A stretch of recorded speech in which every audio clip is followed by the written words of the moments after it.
Tag TV, and Tag Radio. Technology now has a voice of innovation and information. Get it on www.tagtvonline.com. Online communities of people who share interest and activities or who are interested in exploring the interests and activities of others. Social networking, a powerful new way to communicate and share information. Once a novelty used only by techies better known as Generation Xers, seems that social networking has become an enduring part of everyday life. But wait, now the experts are visioneering beyond MySpace, beyond Facebook, Bebo, High Five, Friendster, Orchid, Cyworld, Second Life, and Caneva, beyond LinkedIn, Plaxo, and Ecademy. Enter Enterprise 2.0, the era of enterprise social software that modifies companies' intranets to organize both employees' and consumers' communications into viral expansion loops to enable knowledge workers to find others with the knowledge they may need and prosumers to immerse themselves in a product or service or company from its source to its ultimate consumption. The network is the consumer is the network. Greetings, everyone. It's Tuesday, September 16th, 2008, and this is Tech Talk with Technology Association of Georgia President Tino Mantella. I'm your guest host, Frank Baia. In a world of hyperconnectivity, ubiquitous computer access, and virtual realities where online human interaction creates infinite intelligence from accumulated experience, the big red gorilla in the room is not an avatar, but fear by most conventional believers of the human condition as to just what is the value of a real relationship. Your first life or your second life may well be the greatest challenge in the 21st century as we tech talk with an industry-leading social networking strategist and one of the foremost thought leaders on quantifiable values of business relationships, David Nour, managing partner of Nour Group, Incorporated, and author of the upcoming book, Relationship Economics. In the past 25 years, David has built an impressive career of entrepreneurial success within large corporations as well as early-stage ventures. A senior management advisor to some of the world's largest corporations, featured speaker, and a recognized leading change agent and catalyst. On today's Tech Talk, when art becomes a science, when the art of relationships become a science, technology collides with human interaction in what might be the biggest bang ever heard across the globe. As we visioneer with thought leader and author of Relationship Economics, David Nour. David, Frank, welcome. Thanks for having me. Well, thank you. Welcome to Tech Talk. David, fascinating subject. Obviously, a lot going on in the area. We seem like almost every day we hear more about the dynamics in play. The trend now has developed from companies that have been managing their supply chains internally to managing their supply chains externally. And as I mentioned in the intro, where the network is the consumer and the consumer is the network. But I guess when you get down to fundamental human relationships, you've got to talk about that, the relationship. So let's start right there. What is the relationship economics? Frank, it really is a culmination of 100 and some odd books I've read on this topic, collaborating with about a dozen or so PhDs around the globe. It really is a balanced approach between, as you alluded to, the art of building, nurturing relationships, which we all know is important and critical to our success, but also with the science, and specifically social network analysis that's been around since the 30s and 40s. Fascinating topic, incredibly academic, and we've really brought both of them together to help people understand the quantifiable value of this soft asset. And the premise is most companies, most teams, most organizations gotten good at measuring their hard assets, inventory, cost of goods, SG&A. We believe that evolution is really leveraging your soft assets, brands, people, and really relationships. Now, can you really measure a soft skill like a relationship? You can, and there's three fundamental components to it, and most of our clients struggle with all three. Number one is mindset. That respectfully, it isn't just the soft skill. When you talk about, let's just take business development, and notice I didn't say sales or marketing, which we believe is very transactional. Business development is much more strategic, much more long term. But in terms of business development, if I can the average sales cycle, because I am much more systematic in how I identify and nurture and leverage relationships, that's a quantifiable asset. If I can increase the average sales price or average transaction because I leverage a relationship, that's a very quantifiable metric. So your cost of sales, your customer lifetime value. More recent years, a trend is this net promoter concept. Which one of your customers are more likely to refer you or introduce you to potentially new business?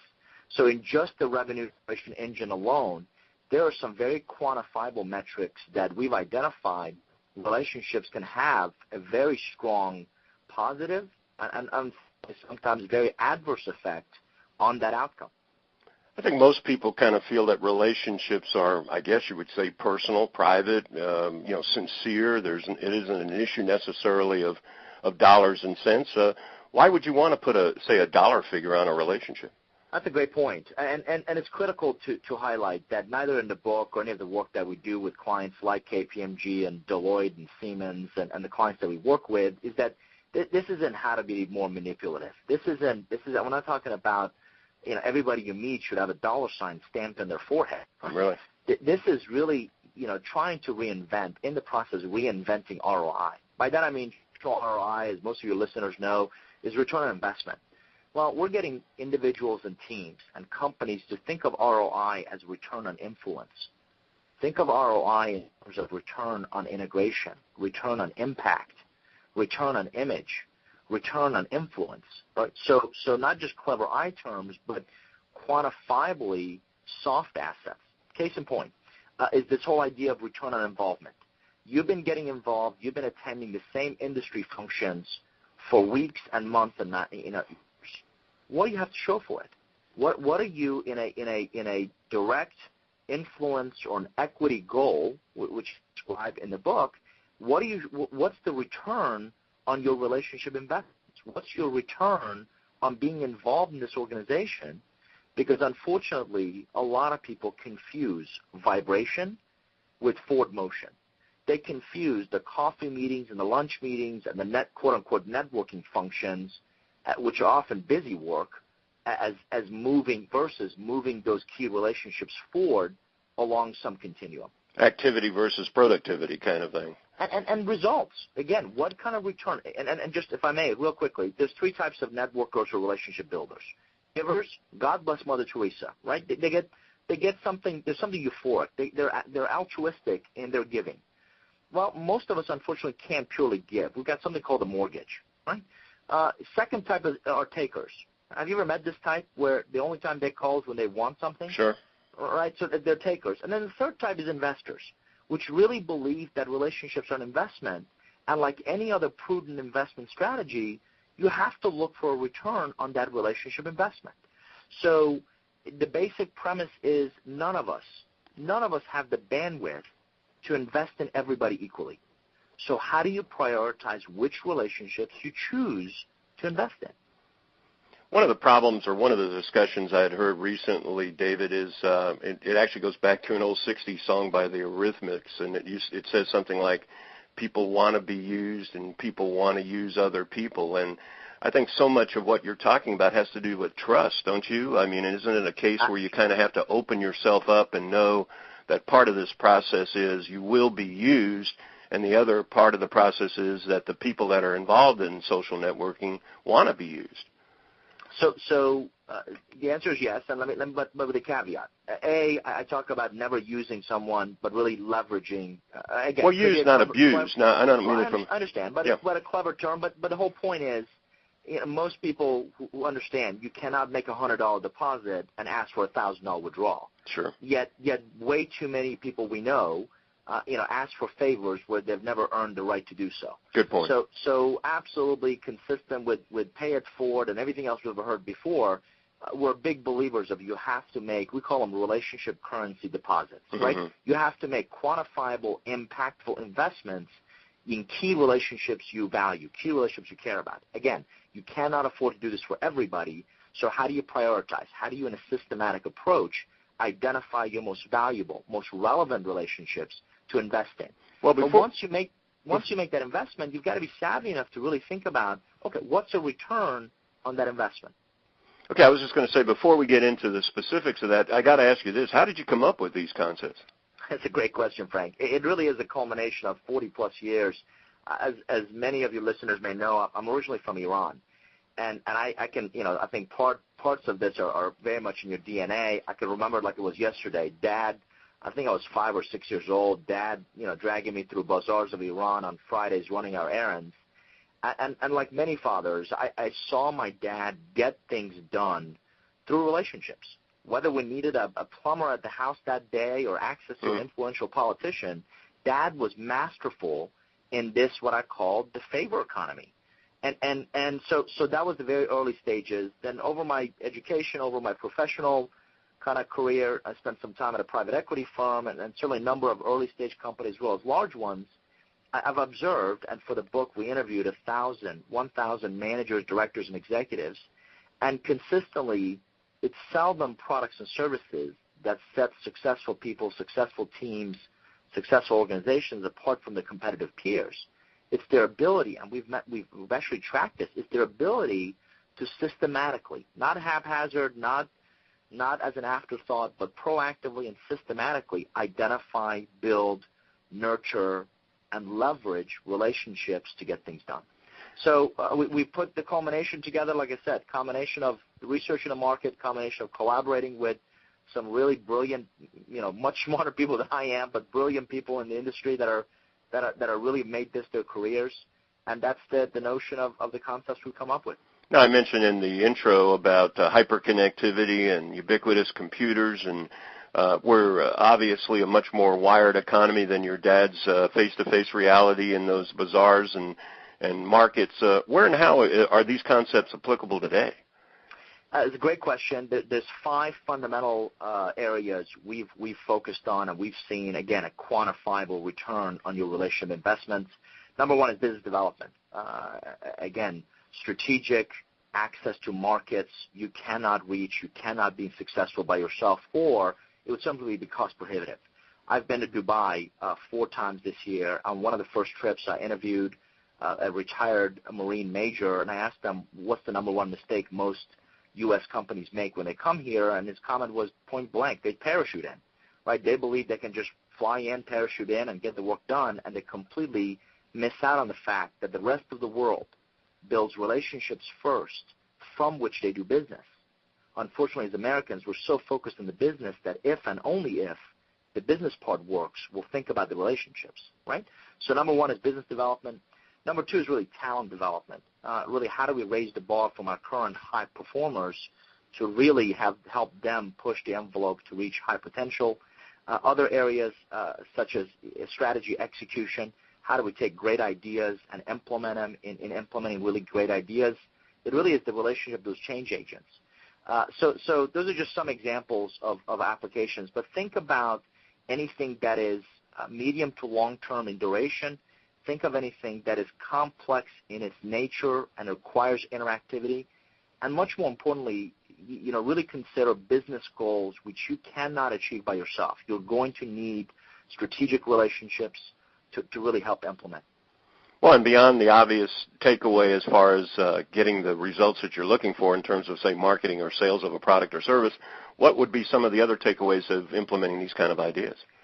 One of our clients, has not lost an employee to the outside world in the last 2 years, right? So as we all understand this enormous, global issue of a war for talent, right?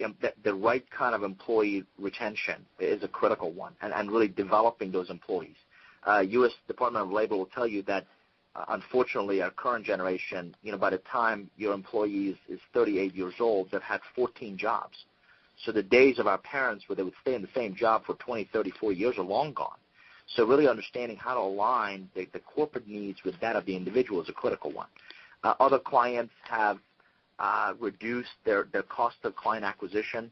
Other clients have upgraded, enhanced some of their most valuable relationships, such as for a mid-sized company, we've enhanced their board, the board presence. The alliance relationships is another one. But Frank, here's one of the misnomers about relationships, that it's purely an external thing, right? Customers, suppliers, media, and no question, those are critical. A lot of the work that we're also doing is on the intra-company relationships. How do we get marketing and finance? How do we get sales and engineering? How do we get the U.S. versus the team in Mexico to work, closer together, to truly collaborate in an environment where we're much more used to building silos? Now, multi-generational workforce, where you're dealing with, obviously, people coming, I mentioned Generation Xers. We've got everything from Xers to Boomers. Tell us a little bit about how the current multi-generational workforce fits into this framework.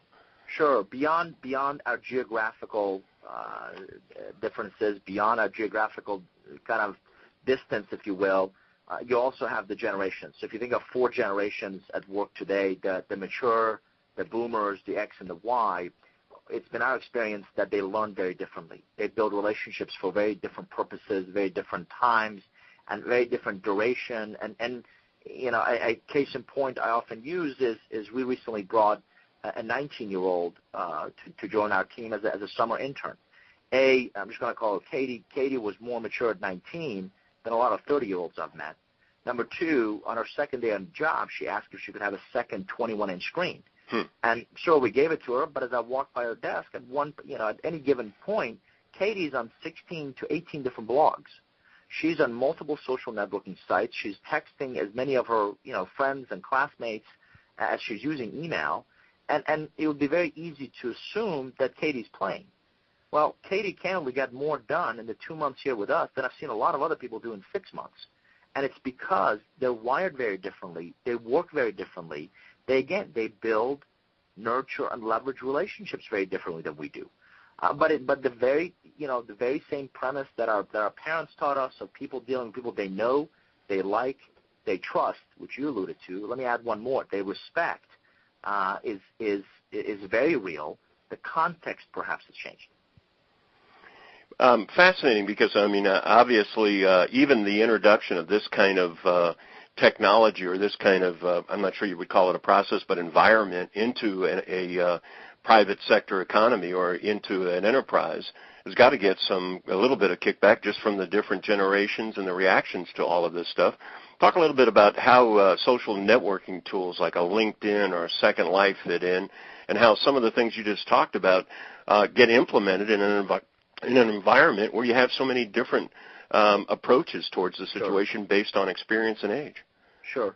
So cultural shift, as many, again, your listeners understand, whether you're a company of 5 or you're a company of 5,000, it continues to be a huge challenge. Social networking technologies, many of which you mentioned, LinkedIn, Plaxo, Jigsaw, ZoomInfo, Spoke, Rise, they're changing the basic tenets of business-to-business relationships. As I mentioned earlier, there are 3 fundamental things that we focus with a number of clients. Number 1 is mindset, right? This takes social networking and really leveraging social networks in a productive environment takes a very different mindset. 2 is tool set. What most people understand, and they need to understand, is everything we've mentioned so far, it's a tool. It will always be a tool. It will only be a tool.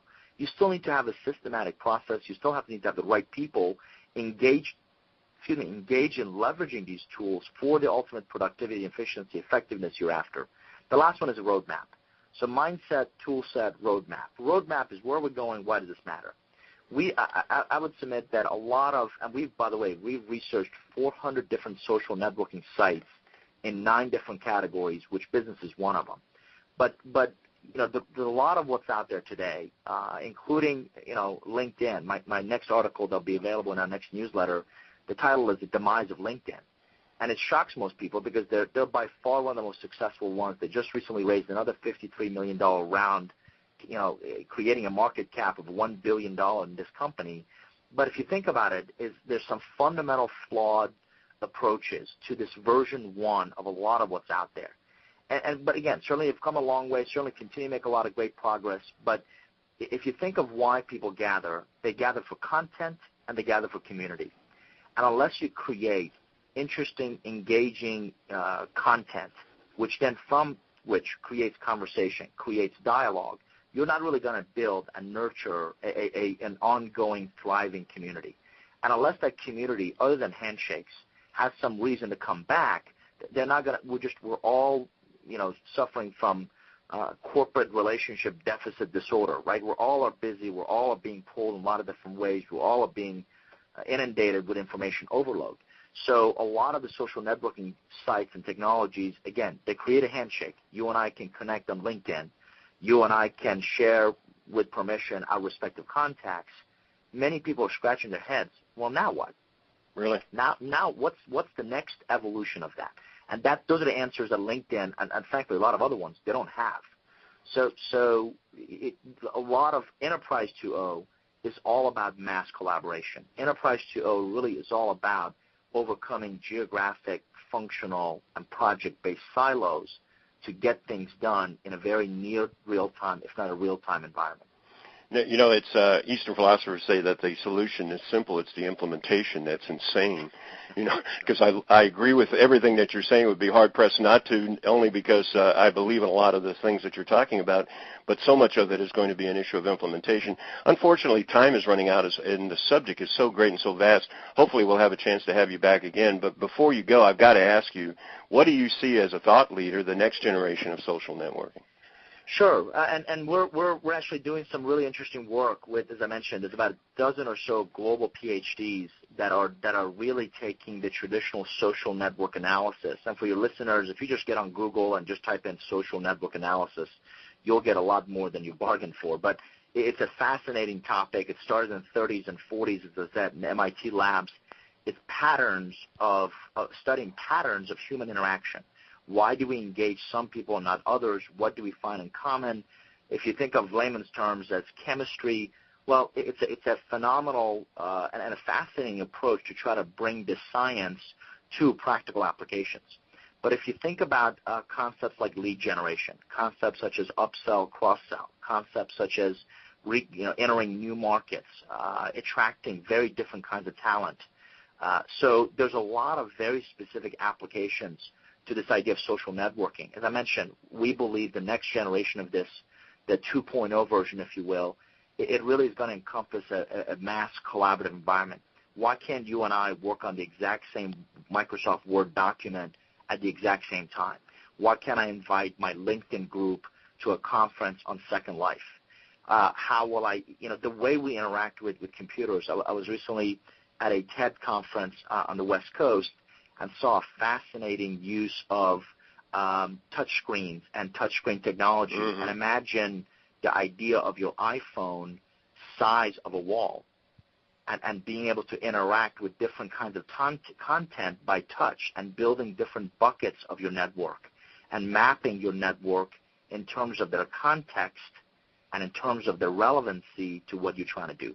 Well, and I know you've already thought of this, and that is that the borders aren't contained only internally, externally as well. So you're bringing in the consumer and eventually transactions. So you're building a private economy. It's one of these enterprises. Absolutely. Well, unfortunately, our time's running out, but I really want to promote one thing that I think anyone who's interested in the subject obviously should know about, and that is you're publishing an upcoming book called Relationship Economics. When is that out, and when is it going to be available? It is out online at Amazon.com right now. It will be in your favorite bookstore in the next week or so, the 19th of September to be exact. But, yeah, I'm real excited about it. It's called Relationship Economics. It's published by Wiley, which is the world's largest book publisher, and we're really excited about it. And as a matter of fact, the last chapter is called The LinkedIn Effect. So we talk a lot about the applications of social networks and some of these ideas of quantifiable relationships. The book is Relationship Economics. The author is David Nour, N-O-U-R. David, thank you so much for being with us on Tech Talk today. I appreciate you guys having me.